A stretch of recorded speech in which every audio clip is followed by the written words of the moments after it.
இனிய கலை வணக்கம். 59வது நாள் 59வது தகவல் சொத்தின் மீதான கடன் வகையில் இன்றைக்கி நம்ம பார்க்கக்கூடிய கடைசி கடன் வகை என்ன அப்படின்னு பார்த்துட்டிங்க அப்படின்னா வணிக கட்டிட கடன் அப்படிங்கிற பற்றி பார்க்க போகிறோம். ஆமாங்க, இந்த வணிக கட்டிட கடன் அப்படின்னாவே உங்களுக்கு நல்லா தெரிஞ்சிருக்கும்.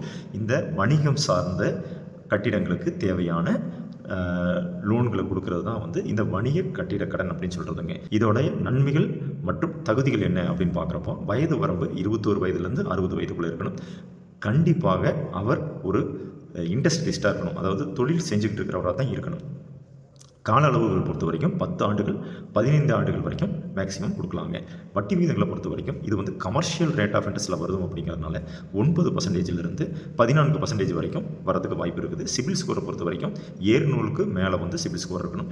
யாருக்கு இந்த லோன் கிடைக்கும் அப்படின்னு பார்த்தீங்கன்னா, நான் சொன்ன மாதிரி தொழில் பண்ணிட்டு இருக்கிறவங்களுக்கு மட்டும்தான் இந்த லோன் கிடைக்கும். என்னென்ன ஆவணங்கள் வேணும் அப்படின்னு பார்க்குறப்ப வந்து பார்த்திங்கன்னா, தனிநபர் சான்று, தொழிலுக்கு உண்டான சான்று, ஜிஎஸ்டி ரிட்டர்ன்ஸு, அதுக்கப்புறம் வருமான வரி 3 வருஷம், கரண்ட் அக்கௌண்ட்டு, இந்த மாதிரியான விஷயங்கள் எல்லாமே வந்து அவர்கிட்ட இருக்கணுங்க.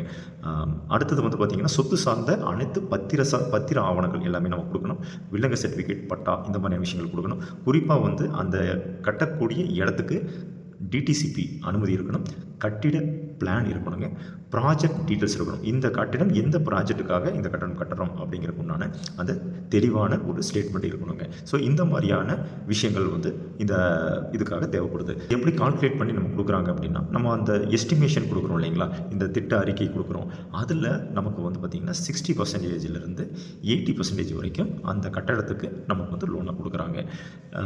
அது மட்டும் இல்லாமல் நமக்கு இந்த லோன் வசதி கிடைக்கிறதுனால நம்மளோட கையில் வச்சுருக்கக்கூடிய கையிருப்பு பணம், இப்போ நம்ம ஒரு மூலப்பொருள் வாங்குறதுக்காகவோ அல்லது வந்து ரொட்டீனாக வந்து தொழிற்சாலை நடத்திக்கிட்டு உண்டான பணத்தை நம்ம வந்து இன்வெஸ்ட் பண்ணணுங்கிற அவசியம் இல்லைங்க. இந்த லோன் மூலியமாகவே வந்து நம்ம கட்டடத்தை வந்து கட்டிக்கலாம். இது மூலிமா நமக்கு வந்து பார்த்திங்கன்னா அரசாங்கத்துடைய மானியம் கூட கிடைக்கிறதுக்கு வாய்ப்பு இருக்குதுங்க. இது எல்லாமே வந்து இதோடைய நன்மைகள் மற்றும் தகுதிகள். இதோடைய தீமைகள் என்ன அப்படின்னு பார்க்குறப்போ, நமக்கு பிஸ்னஸ் லாஸ் ஆகுது அப்படிங்கிறப்போ இந்த கட்டடமும் நம்மளை கையை விட்டு போகிறதுக்கு வாய்ப்பு இருக்குதுங்க. அடுத்தது நம்ம ஏற்கனவே சொல்கிற மாதிரி தான், இந்த லோனை வந்து நம்ம கரெக்டாக கட்டிட்டு வந்தோம் அப்படின்னா வங்கிகள் நமக்கு மிகப்பெரிய சப்போர்ட் பண்ணி அடுத்தடுத்த லோன்களை வந்து அவங்க ஈஸியாக பாஸ் பண்ணி கொடுக்கறதுக்கு வாய்ப்பு இருக்குது. கட்டாமல் விட்டுட்டோம் அப்படின்னா நம்மளுடைய சொத்து ஜப்தி நடவடிக்கை எடுக்கிறதுக்கான வாய்ப்பு உள்ளது. சிபில் ஸ்கோர் குறையுங்க. மேற்கொண்டு வேறு எந்த லோனும் நம்மளால் போக முடியாது. ஸோ இன்றைய கடைசி சொத்தின் மீதான கடன் வகை வணிக கட்டிட கடன் பற்றிய தகவல் உங்களுக்கு மிகவும் பயனுள்ளதாக இருக்கும் என்று நம்புகிறேன். நன்றி, வணக்கம். தமிழ்நாடு ஹவுசிங் லோன்ஸ், நெசவாளர் காலனி, PN ரோடு, புதிய பஸ் நிலையம் அருகில், திருப்பூர்.